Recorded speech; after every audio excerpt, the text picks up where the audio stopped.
Over the span of just 3 days, we saw maybe the Orioles' most soul-crushing loss of the season and also maybe their best series win of the season.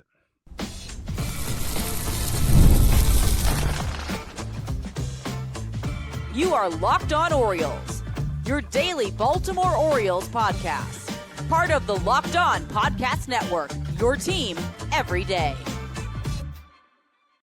Hey there, Orioles fans. Today is Monday, June 22nd, 2026, and welcome back into the Locked On Orioles podcast, part of the Locked On Podcast Network, your team every day. As always, I'm your host, Connor Newcomb. And coming up on today's episode, we are going to recap an awesome series win for the Orioles against the Dodgers. And this episode of the Locked On Orioles podcast is brought to you by Game Time. Download the Game Time app, create an account, and use code LOCKEDON for $20 off your first purchase. So the Orioles come away with, despite Friday night's ninth inning disaster loss, they turn around with a resiliency we've seen a lot this season, but maybe the most impressive example of it is winning the next two games of this series in Dodger Stadium, holding on in the ninth on Saturday, blowing out the two-time defending champs on Sunday, and winning what looked like the toughest series on their schedule this season. And I'm going to get you the 5 things you need to know from all 3 games. We'll talk about Friday's disaster. We'll talk about Trey Gibson's changes. We'll talk about the dominance from Trevor Rogers. We'll chat about the Orioles' offensive explosion and where they go from here as the schedule gets a little bit easier for their next series out in California. But let's begin. We'll go in chronological order. So we'll begin with the one loss of the weekend. Orioles and Dodgers on Friday night in the opener of this series. Final score, Dodgers 6, Orioles 5 on a Dalton Rushing walk-off single and an error. I'm going to get you the 5 things you need to know from that Orioles Friday night loss. And the first thing you need to know is it was a complete collapse on the final play of this game that kept the Orioles from, I guess, overall winning the ball game, but in that moment, at least kept them from keeping the game going. Orioles, pretty surprisingly, had a 5-3 lead over the Dodgers entering the bottom of the ninth inning and bring in Ryan Helsley, pretty fresh off the injured list, just one appearance so far. He comes in for the save. And he did give up back-to-back homers to start his first outing off the IL Wednesday in Seattle, but still finished off an inning where the Orioles won. And this was, outing number 2, the 2 homers. It was the very first pitch he threw. He got ambushed. Second homer was just a good swing, and then he looked really good. Now, Helsley was not at his best, and he honestly looked worse in the game on Friday night. Got the first out, then Mookie Betts hits a solo homer. Then he goes walk, pop out, walk, and there's 2 on, 2 out with a 5-4 lead in the bottom of the ninth. And really the issue for Ryan Helsley on Friday night is just the fastball command. While the velo was there and the movement was there and the stuff was there, the command was not there. If you're watching here on the Locked On Orioles YouTube channel, you'll see this chart from Baseball Savant and StatCast. These were all the 4-seam fastballs that Ryan Helsley threw in the ninth inning in LA on Friday night. You will see that if the Dodgers had not swung at any of them, those are 4 fastballs out of 13 that ended up inside the ABS strike zone. That is not good for your closer. Now, no matter how good your fastball is, some of these misses were like way out of the zone too. And the Dodgers, they just kind of waited him out. They knew he couldn't throw his fastball for a strike, which is his best pitch. And they ended up sitting on the other stuff for a little bit. But luckily for Helsley, as the inning went on, he was still struggling, but he found that he did have command of his slider. And that's a really good secondary he has, which has made him one of the best closers in baseball for a few years now. And he was facing Dalton Rushing with 2 on and 2 out in that 1-run game. And Rushing, like multiple Dodgers hitters that day against Trey Gibson, which we'll get to in a bit, had really been chasing breaking balls below the strike zone. Again, this chart, if you're watching here on the YouTube channel, is also from Baseball Savant. These are the 6 breaking balls that Dalton Rushing swung at throughout the course of Friday night's game. And you'll see only one of the 6 is actually in the strike zone. The other 5, not only are they out of the zone and below the zone, they are well out of the zone, which are just bad pitches to chase at. And he had done it 5 times earlier in that game. And Ryan Helsley gets a 1-2 count on Dalton Rushing with bad fastball command, good slider command against a guy who has chased the slider all night long. Every single thing points to Ryan Helsley needing to throw a slider on the 1-2 pitch to get his final out. Even if you say, well, Connor, at that point, Rushing knows the data. He should be expecting slider. Ryan Helsley also has a pretty good splitter, which is a pitch designed to get lefties out, which is what Dalton Rushing is. So if you're not going to go to the slider and you're going to try to fool him, go to that splitter and try and bury it in the dirt. The last pitch you should be throwing is the four-seam fastball that he has no command of right now. Unfortunately, he threw the fastball. And for the Orioles, the best case scenario would have been he, skies a fastball way up and outside again, and it's just ball two, and you get to attack with the slider or the splitter on your next pitch. Instead, of course, Helsley finally finds a way to throw his fastball in the zone. It's middle into Rushing, who lines it into right field for a base hit. And of course, it should have just been an RBI single that ties the game at 5 with 2 outs. Helsley still with a chance to at least get the game to extra innings. And, he didn't want to throw that fastball there. He probably wanted to throw it up and in, but it leaked over the middle of the plate. The pitch choice was bad. And then everything else was bad because I saw some people say, Tyler O'Neill out in right field should have caught that ball, should have dove for it. Absolutely not. No one's catching that ball, and diving there just makes things worse. Ball gets by him, game's over either way, no matter what the throw looks like. He made the right play to play the ball on one hop and get it in. The wrong play he made was throwing it towards home plate. The runner was at second base, good speed and Alex Call, off on contact with 2 strikes. Even a perfect laser throw is not getting that runner at home plate. You throw that ball into the cutoff man, you keep the game tied, and you live to fight another day. And that's not what O'Neill did. He threw home. Now, in a vacuum, it was not a bad throw towards home plate. It was a one-hopper, had good velo on it, but it wasn't a short hopper, right? The short hopper is the worst ball to catch, especially as a catcher. It had a big hop. It came up towards kind of, shoulder height for Sambo Basayo. It was a little bit up the third baseline. It wasn't like perfectly pinpoint on home plate, but a pretty easily catchable ball where you're not going to get the out at home, but at least you secure the baseball. Sambo Basayo did not catch the ball. It sure looked like a lack of effort or a lack to at least get in front of the ball and knock it down. He knows there's no play at home plate. He knows that runner's going to be safe. He knows there's another runner going to third base, which is the winning run. The number one goal there is to keep that ball in front of you and knock it down. Instead, he just kind of reaches out. It clanks off his glove, bounds the other way towards the Dodger dugout, and the runner at third base comes in to score on the error to walk it off for the Dodger win. And I also saw some, where was Ryan Helsley backing up that play? No. Ryan Helsley was backing up in the perfect spot behind Samuel Basayo. If that throw skips by Basayo cleanly, Helsley's right there to catch it and keep the game tied.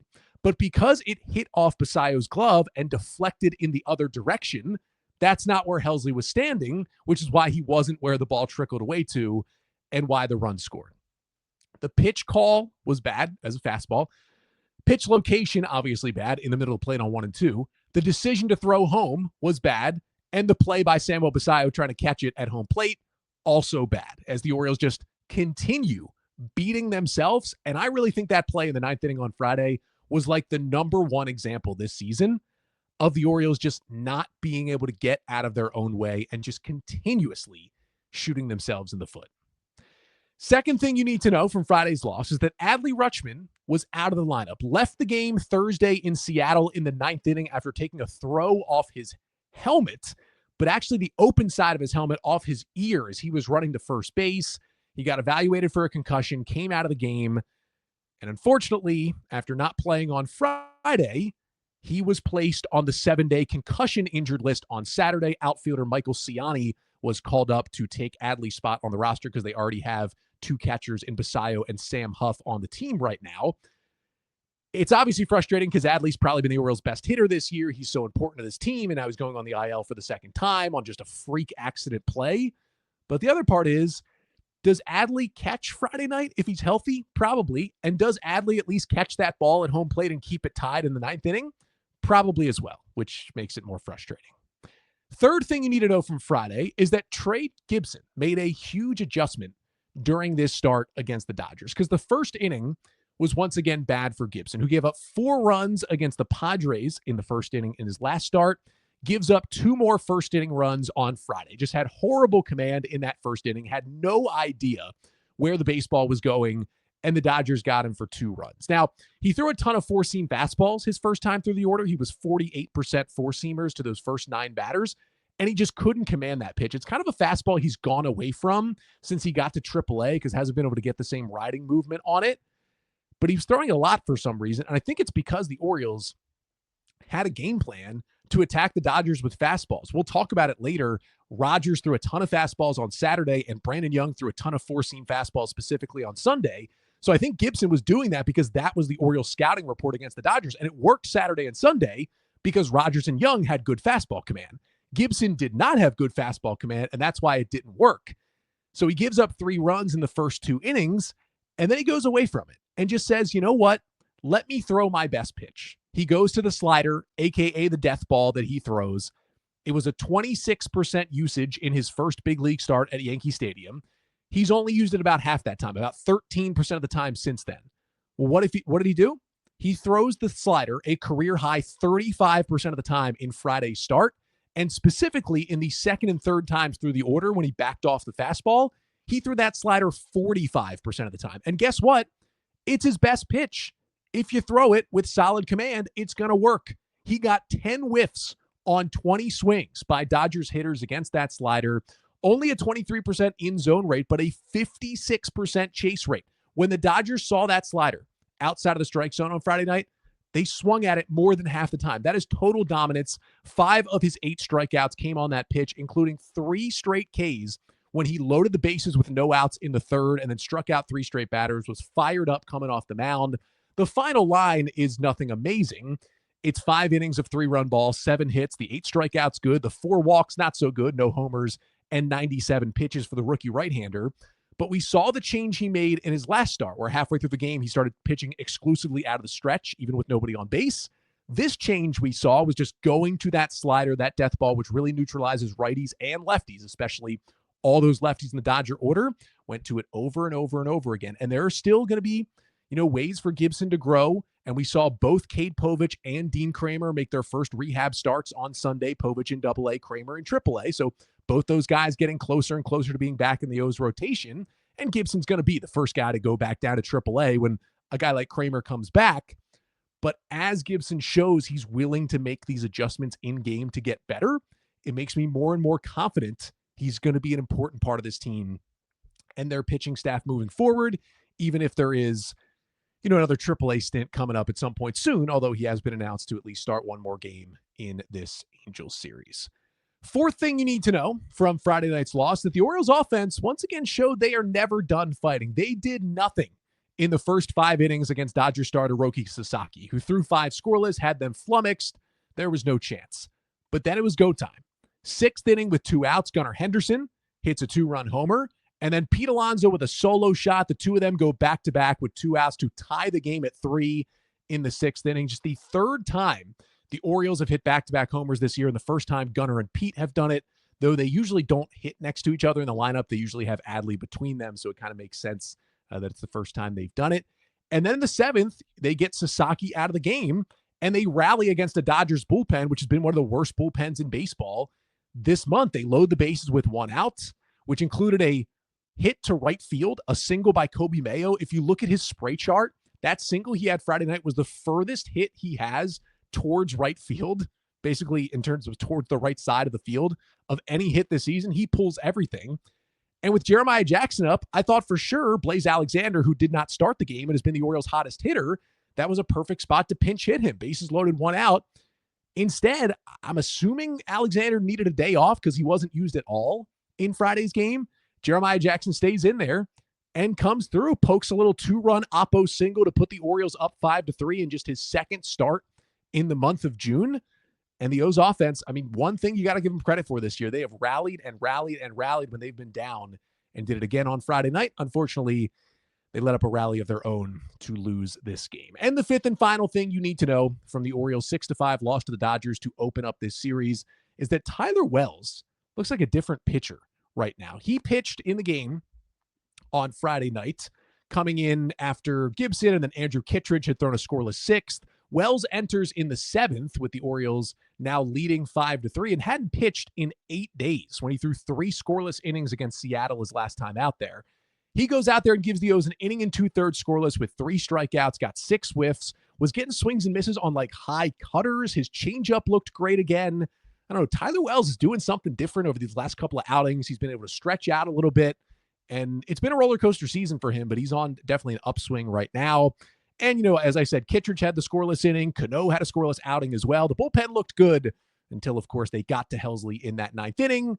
He blew it a little bit. The O's defense certainly blew it as well, and they couldn't get the win. And I just felt, you know, with the ways the O's were playing, they had lost back-to-back series coming into this one. The Dodgers had the best record in baseball. They've won the last 2 championships. The Orioles completely squander and just kind of pee down their leg and a chance to win the opening game of this series on the road.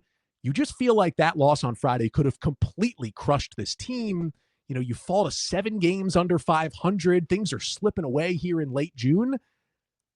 But that's not what happened. Instead, they responded with maybe the most impressive series win of the year. And it started with Trevor Rogers on Saturday.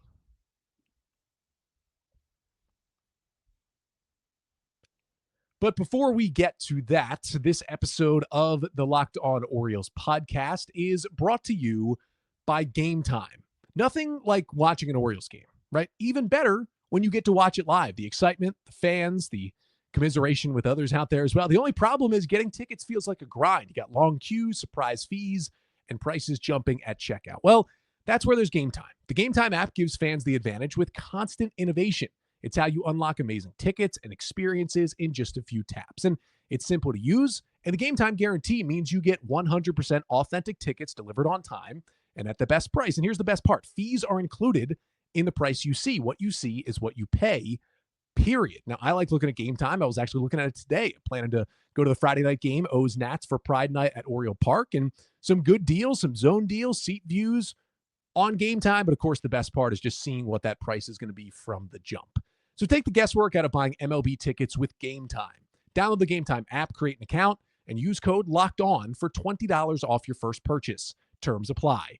Again, create an account and redeem code LOCKEDON. That's LOCKEDON for $20 off.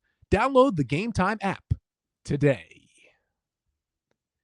And this episode of the Locked On Orioles podcast is also brought to you by 5 Hour Energy. If you've got a sweet tooth, you know how tough it is to find that perfect treat without all the sugar.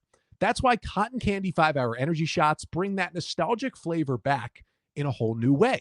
This is that classic cotton candy taste you remember, but with a tasty caffeine boost and 0 sugar. It's a quick and easy way to satisfy that sweet craving while keeping things simple and on the go. And cotton candy, it's a great flavor, but not really a food you can eat all day. But you can still get the flavor in this 5 Hour Energy shot. It's so convenient. It's a small portable shot you can grab whenever you need a little pick-me-up. So bring on the sweetness with cotton candy 5 Hour Energy shots. Available online now at 5hourenergy.com or on Amazon.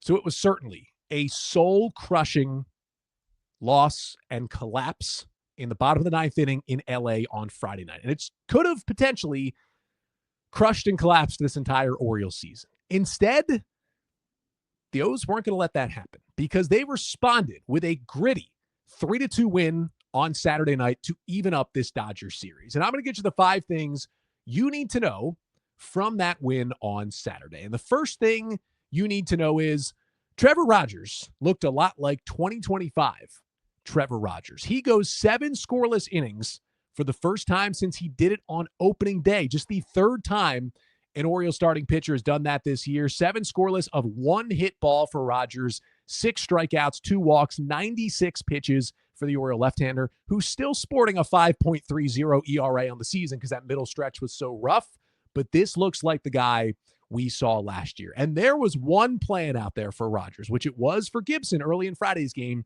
Throw the 4-seam fastball. He threw that pitch 53.1% of the time on Saturday night. That was his 2nd highest 4-seam fastball usage start of the year. He threw 54% 4-seamers all the way back on April 7th. But it wasn't just the huge uptick in the usage.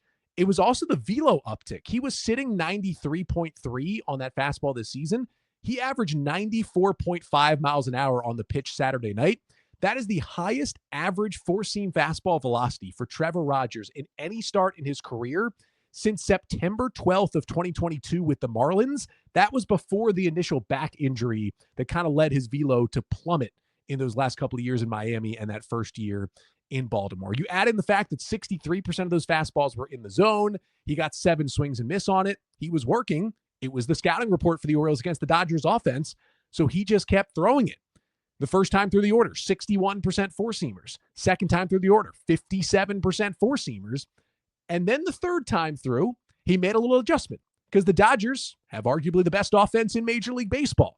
They're going to adjust to you. So what does he do? He drops the four-seamer usage to just 30% in the third time through, cuts it in half because the changeup, which he'd kind of just been holding in the background, barely throwing all day, jumped up to 40% usage the third time through the lineup. As soon as Dodgers hitters thought, all right, we know he's throwing his fastballs now, he started throwing the changeups in there. And the slider was good too. It got whiffs on all 4 swings. His velocity was up across the board. That felt like a healthy and very, very confident version of Trevor Rogers out there, the one we saw many, many times in the 2025 season and probably haven't seen enough here in 2026. But against that offense in that spot after that game on Friday, one of the best starts of the year by an Orioles pitcher. Second thing you need to know from Saturday night is that Samuel Basallo had a really nice night on Saturday and took some incredible swings, really after the disappointing end and the amount of blame he takes for that final play on Friday night. He singled to start a rally in the 4th, singled again in the 5th in a 2-for-4 night. But if you're watching here on the Locked On Orioles YouTube channel, just see this pitch chart from Baseball Savant. Look at the 2 pitches that Samuel Basallo hit for singles on Saturday. One was a splitter, one was a curveball, both from Dodger starter Yoshinobu Yamamoto. Look how far outside the strike zone these 2 pitches were. And Basallo, both off speeds, just stayed on him, reached out there, and poked him into right center field for a couple of base hits. There's a lot of things that makes Basallo a special hitter at just 21 years old. But one of the big ones is his ability to cover not just the entire strike zone, but outside the strike zone. And this is why there's been comparisons to Rafael Devers for Samuel Basallo, because Devers always seems to be a great bad ball hitter. And Basallo is kind of falling into that as well, where he can really reach out there and hit those balls. These 2 pitches, the one curveball that's way outside, that is the furthest outside pitch that Samuel Basallo has hit for a base hit in his major league career so far. So he keeps expanding the zone, and that can be bad in a lot of ways. But sometimes it can be good when you put on the swings that he did on Saturday. And honestly, again, it was a really good all-around day for Basallo, especially after the way that Friday ended. I thought he looked really good behind the plate, had some great challenges in key moments that got some strikeouts for Rogers. Trevor Rogers had a ton of positive things to say when he was asked about Basallo after Saturday's game and kind of quoted on it how much he loves working with Basallo. They've built a rapport from last season to this year, how he Rogers is an impending free agent after this year, talking about he'd love to be caught by Basallo for years to come. That must have been a really big confidence boost for Basallo, who's had a weird couple of weeks here, you would think, in the Orioles clubhouse. So I think a big night for him on Saturday. Third thing you need to know from Saturday's win is that Blaze Alexander once again came through for the Orioles. The O's had gotten their first run off Yamamoto in the 2nd, got a little Kobe Mayo RBI ground out to go up 1-0. But the big swing was in the 4th. Blaze Alexander comes up, bases loaded and 2 outs. Gets a first pitch curveball from Yamamoto, which was actually below the strike zone. Blaze didn't care. Goes after it, grounds it down the third baseline, fair into the corner for a 2-run double that puts the Orioles up 3-0, making it the first time since May 12th that Yamamoto had allowed more than 1 earned run in a start. And Blaze really picked up his manager, who again called for a stupid sac bunt earlier in that inning. The Orioles had the first 2 runners on, 1st and 2nd, no outs. Colton Cowser squares the bunt. Now, it wasn't a very good bunt back to the pitcher, but Yamamoto picks it up, turns around, throws to third, and gets the force out on the lead runner at third base, because that lead runner going from 2nd to 3rd was Samuel Basallo, maybe the slowest runner on this Orioles team. If you're going to bunt them over, you want a guy who has enough speed to get from 2nd to 3rd, and then has enough speed when he's standing on third base to be able to score on a ground ball or a sac fly to the outfield. That's not Samuel Basallo. I can't understand. I mean, the sac bunts in general don't make sense, but the specifics around some of the ones that Albernaz have called this year, It's breaking my brain every single time. How many times does he have to try this and have it not work for him to stop having the Orioles bunt? I truly do not understand. But Blaze Alexander now hitting 400 with a 190 WRC plus in June. That was entering Sunday before he had 3 hits and a home run on Sunday. He's been a top 10 hitter in baseball in June. He's been the 6th best hitter in Major League Baseball with a 168 WRC plus since May 1st. Play Blaze every day. And he said after the game, yeah, everybody was nervous in the 9th inning. I was having a ton of fun out there. It's a ton of fun to watch him out there as well. Fourth thing you need to know from Saturday is that just like Friday, the O's tried once again to give the game away in the 9th inning, because not only did they enter with a 2-run lead, they entered the 9th with a 3-run lead, up 3-0. The Orioles go to Andrew Kittredge for the save in the bottom of the 9th. Now, Helsley, of course, had pitched 2 of the last 3 days, wasn't looking great. I never really thought they'd use him in that spot. Rico Garcia got 2 outs in the 8th inning. Grant Wolfram came in to face a lefty, got it out on 3 pitches to keep it 3-0. So they certainly could have kept Wolfram in there for the 9th. You had Ohtani, Pages, Freeman due up top of the order with 2 lefties. But because the 3-batter minimum, Wolfram would have had to face the first 2 batters. And yeah, you can go left on left with Ohtani, but is anyone a good matchup for Ohtani? And then you have Pages, where you'd much rather have a righty facing Andy Pages. So I'm not sure I want to also trust Wolfram to get a save against the top of the Dodgers order in this spot. Not really a scenario he's been in before. And Kittredge has been better lately. He's the veteran. He's got the closer experience. I was fine going to him. He goes Ohtani home run, Pages fly out. He walks Freddie Freeman on 4 pitches, none of them very close to the strike zone. And that was it. I do like that Craig Albernas had Yennier Cano ready to go in the bullpen. And right after that bad walk by Kittredge, the 3rd batter he faced, he was out of there. And it was Cano time. And he throws a potential double play ball. Instead, Kobe Mayo boots it at 3rd base, doesn't get anybody out. And now the O's are in real trouble. But Cano still bears down and gets back-to-back fly balls. It should have ended the game. The first one was caught in left field for the 2nd out. The second one, to Leody Taveras in right field, he just dropped it. It was kind of a weird line drive, kind of an in-between where it's not above your head to catch it up here. It's not below to kind of scoop it up. It was in a weird position. But you are a major league outfielder. You just have to catch that ball, especially in that spot in the bottom of the 9th inning. Brings in another run, makes it 3-2, puts runners on the corners with 2 outs. But Cano bears down again and strikes out Kyle Tucker on some nasty splitters to strand that tying run at 3rd and win the game. And honestly, with as bad as I felt watching what felt like deja vu in the 9th inning on Saturday, it was very refreshing to see the Orioles not let those mistakes in the 9th inning, and there were a multitude of them, completely destroy an inning. How many times have we seen this year, especially lately? Something goes wrong for the O's, a bad call, an error, a base running mistake, whatever it may be. And it's not just a mistake in a vacuum. It completely compounds and snowballs into a horrible inning that has lost some games for the Orioles. We've seen that too many times. And we almost saw it Saturday. But for Cano to be the guy to be like, you know what? I've basically gotten 4 outs here already, and my team has rewarded me with 1. I'm going to go get another good hitter in Kyle Tucker, and he gets him out. That's the good stuff, the resiliency you want to see. I would love to see a more normal win, but a win is a win on Saturday night. And the 5th and final thing you need to know from that 3-2 win over the Dodgers on Saturday is that Jackson Holliday left the game with groin tightness. Jeremiah Jackson replaced him defensively at 2nd base in the 8th inning, and the O said it was a groin issue. Holliday was out of the lineup again on Sunday, but he did speak to the media before Sunday's game, said it's not as bad.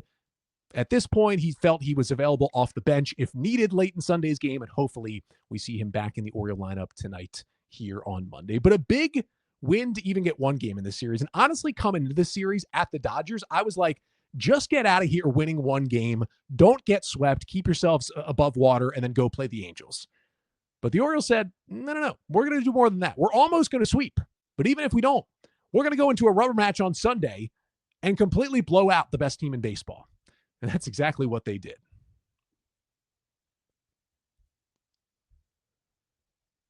But first, this episode of the Locked On Orioles podcast is brought to you by Kalshi. On Kalshi, you can trade every single game. In baseball seasons here and now, you can trade every game on Kalshi. You can look at the matchups, whether it is the Angels and the Orioles tonight or any other matchup around Major League Baseball. They'll give you the probability that a team like the Angels wins. They'll give you the probability that a team like the Orioles wins and what the payout would look like if you make any of those predictions. On Kalshi, you're trading against peers in a live market, meaning there's no house. And as the probability changes, you can buy in and out of your position. For a limited time, download the Kalshi app, use code LOCKEDON, get $10 when you trade 10. Kalshi, spelled Kalshi.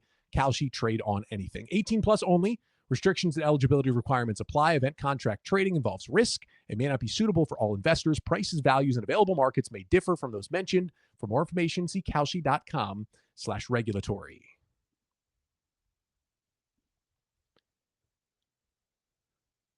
Awful loss Friday. Gritty win, holding on just barely Saturday. Could the O's win a series Sunday? The answer is absolutely yes. Final score from Sunday afternoon in LA, the Orioles 12 and the Dodgers 1. They blow out Los Angeles in the rubber match of this series. They win the series taking 2 out of 3. They get to 37-42 on the season through 79 games now. They're very quickly approaching what would be the halfway point of this season, and they currently sit 2 games back of the final AL wildcard spot heading into play on Monday. And I'm going to get you the 5 things you need to know from that 12-1 win on Sunday. And the first thing you need to know is Colton Cowser put together a career day for the Orioles. Colton goes up there and goes 3 for 5 with a home run scored, and 4 RBIs on the day. The 3 hits and the 4 ribbies each tied a career high for Colton. It was the second time this year he'd had the 4 RBIs. The first time this year he had 3 hits. And weirdly enough, it's the first time he's done either of them against a National League team. Only one game in his career, in which he's had multiple with either 3 hits or 4 RBIs, had been against a team outside the American League East. Now, it makes sense you do most of it against the division because you play more games against your division than anyone else. But if you look at Cowser's numbers, he's always having his big games against the AL East. So a nice little change of pace to do it against a team in the NOS. Had a bloop RBI single in the first when the Orioles jumped right on Emmett Sheehan, loaded the bases, and scored 2 runs. Then he had a solo home run to dead center field in the third that put the Orioles up 4-1. But the most impressive swing was in the 4th inning. Bases loaded, 2 outs against the lefty out of the Dodger bullpen, Jack Dreyer, and he lines a 2-run single up the middle to give the Orioles a 6-1 lead and score 2 runs. It came off a lefty, just the 3rd hit for Colton Cowser off a left-handed pitcher this season, and his 2nd of the series. He also singled against Dreyer in the game on Friday night. The O's have been really hiding him against lefties this year. He only has 18 plate appearances against left-handed pitchers in almost half of a season, which is kind of crazy, but it's great to see him face a lefty in that spot, come up big with one of his best games of the season. Colton obviously been swinging a much hotter bat recently after a disastrous start to the year, with Leody Taveras kind of cooling off and making some weird plays in the outfield. Obviously, the O's are closer and closer to getting Dylan Beavers back, but Cowser is a little more of their everyday center fielder, I think, at least for now. Second thing you need to know from Sunday is that Taylor Ward showed off all of his skills in this one. He lined one out to right center field into the first row for a solo shot in the 2nd inning to put the Orioles up 3-1. Just his 4th home run of the season after he hit 36 with the Angels last year. This game for Taylor Ward was his first of the season in which he had a home run, a single, a walk, and a strikeout all in the same game. Combining the power from last year with the patience of this year, with the strikeouts that have kind of always been in his game, that's kind of the perfect mix of Taylor Ward. He had hits in all 3 games in this series against the Dodgers. Now he returns home to Anaheim tonight for a 3-game series against the only other team he's ever played for before they traded him to the Orioles this offseason for Grayson Rodriguez. Grayson Rodriguez, of course, who is back on the injured list and will not be facing the Orioles in this Angels series. I think the O's have definitely won this trade up to this point, and nice to see Taylor Ward do a lot of different things at the plate on Sunday. Third thing you need to know from the blowout win is that Pete Alonso just keeps mashing home runs the other way. The finishing blow in this game against the Dodger bullpen was Pete's 3-run homer in the 7th to make it a 10-1 Orioles lead. Now his team leading 18th home run, 11 of those 18 long balls for Pete Alonso have been hit to right field or right center field. And he's always had really good oppo power, but he's really been laying into balls to right and right center this year. A little bit because despite all the hard hit numbers being the same, the bat speed is a little bit down for Alonso. And if you can't quite get the bat around as well as you used to, not that his bat speed is bad, it's just, a little bit down from last year. Sometimes that will lead to a few more balls hit out to right field. But if you can still power the ball out to right field instead of hitting kind of lazy fly balls out there, then you are still certainly going to have success.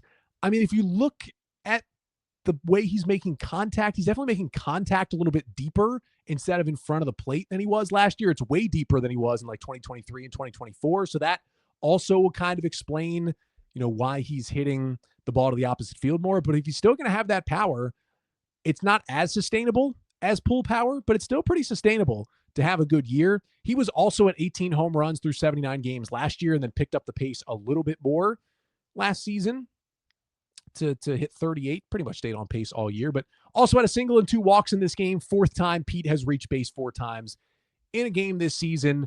And actually, I believe on Saturday, we hit the very first point of the year where Pete Alonso was the Orioles leader in WRC plus, the best hitter in their lineup, probably somewhat what they expected, maybe at least behind Gunnar when they signed him this offseason. So kind of a cool spot for him to be in.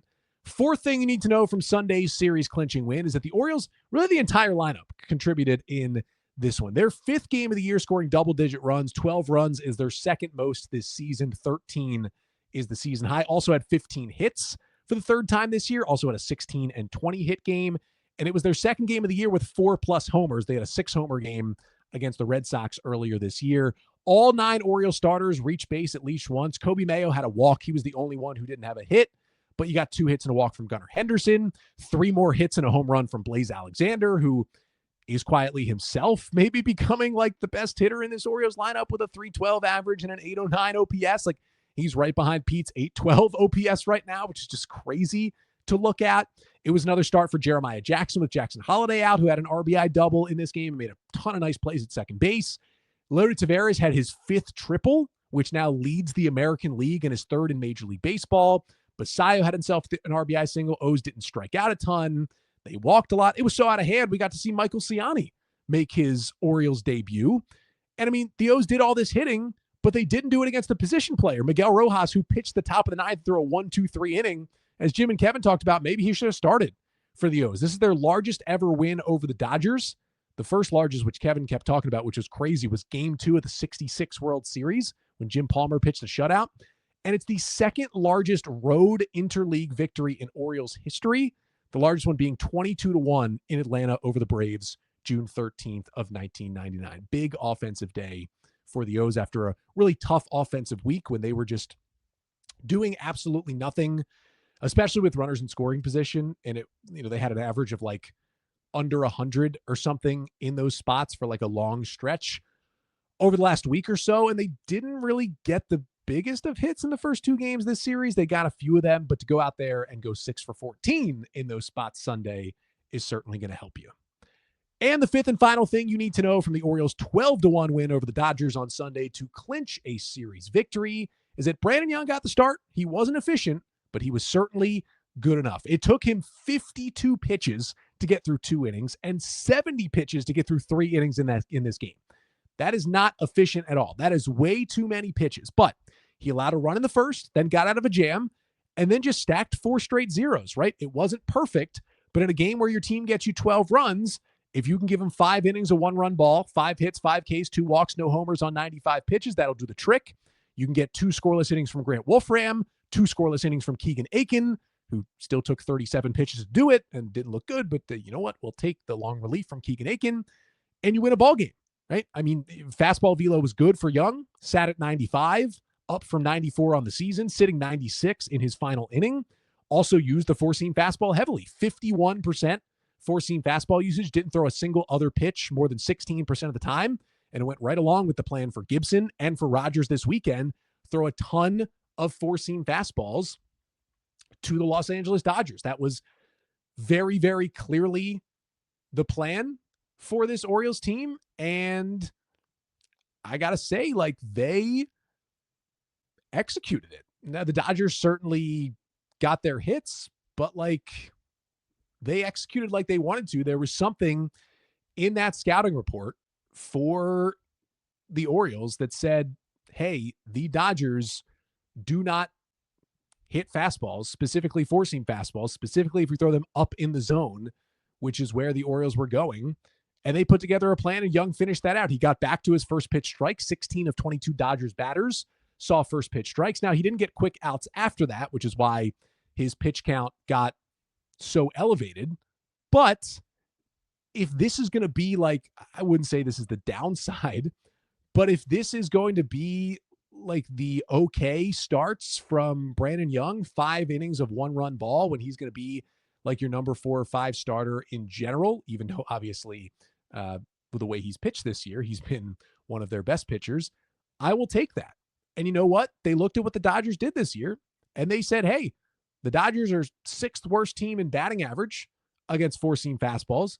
They're the 6th worst team in slugging percentage against 4-seam fastballs. Let's throw it. And that's what the Orioles did, and that's what Brandon Young did. Listen, 52 pitches in 2 innings for a young pitcher, it can get away from you. It didn't. He was solid, and the Orioles are now 10-2 in the 12 games Brandon Young has started this season. What a wild stat that is, and what a kind of a savior he has been for this Orioles pitching staff, and the O's get a gigantic series win in LA, especially the resilience after the disaster that was Friday night to come back and win that series. I'm going to call that the most impressive series win, even though it wasn't a sweep, the most impressive baseball and series win the Orioles have had this season. And hopefully they can build on it because the schedule gets a whole lot easier for this next series. You go from the best team in baseball to what I would argue is the worst team in baseball this year, the 32-47 Los Angeles Angels of Anaheim. The O's go out there starting tonight for a 3-game series. Kyle Bradish versus Sam Aldergary, who has kind of been a reliever starter hybrid this year. The lefty goes for the Angels in game 1. That's at 9:40. Game 2 on Tuesday at 9:40, Shane Baz versus TBD. And game 3 on Wednesday at 4:07, Trey Gibson versus TBD for the Angels. Basically every starter, every game, every player is TBD for the Angels this season because they're kind of a disaster. They did, I think, win a series in Sacramento this weekend, which helped out the O's, so kudos to them for that in that weird ballpark. But here's the situation for the Orioles, right? This is a bad team. You absolutely have to go, and at the very least, win this series. And there is a great chance to go sweep a series here. You go sweep a series here, you're 40-42 coming back home, and we're feeling a lot better about where this season is at this point. But as you know, if you've listened to this podcast, watched this show for a while, it is another midweek West Coast series for the Orioles with my 9-to-5 job, as I talked about when the O's were on the West Coast to play Seattle last week. It is essentially impossible for me to stay up, past midnight for these games, record, edit, get the episode up, get to sleep, and get up for my job in the morning. That's just not going to happen. So there will still be episodes coming up for you on Tuesday and Wednesday this week, but neither of them will be recapping the Monday night or Tuesday night game. I'll still have an episode tomorrow. We're going to open up the Orioles mailbag, but the questions have already been picked because they've been 3 good questions I wanted to address. I want to talk about CBA stuff a little bit. I want to talk about some mid-level Orioles hitting prospects kind of stuck in the high minors. And I'm also going to talk about how I evaluate Orioles players. That's coming up on tomorrow's episode. And then when we get all the way to Thursday, that's when I'll recap all 3 games from this West Coast series between the Orioles and the Angels. But again, still back tomorrow. If you're liking Locked On Orioles, check out the Everydayer Club for $5 per month. You can get ad-free episodes. You can get access to our Discord channel where I will be giving my live thoughts during the games this week. You just won't get them on the podcast until Thursday. So if you want them live, you can go check them out there, and you can get a 7-day free trial of the Everydayer Club if you check it out at the link lockedonorioles.supercast.com. Also support us here on YouTube, Apple, Spotify, wherever you watch or listen to the show. And if you have feedback, want to reach out, it's always lockedonorioles@gmail.com. That does it for today. Back tomorrow. Until then, I'm Connor Newcomb, and this has been the Locked On Orioles podcast, part of the Locked On Podcast Network. Your team every day.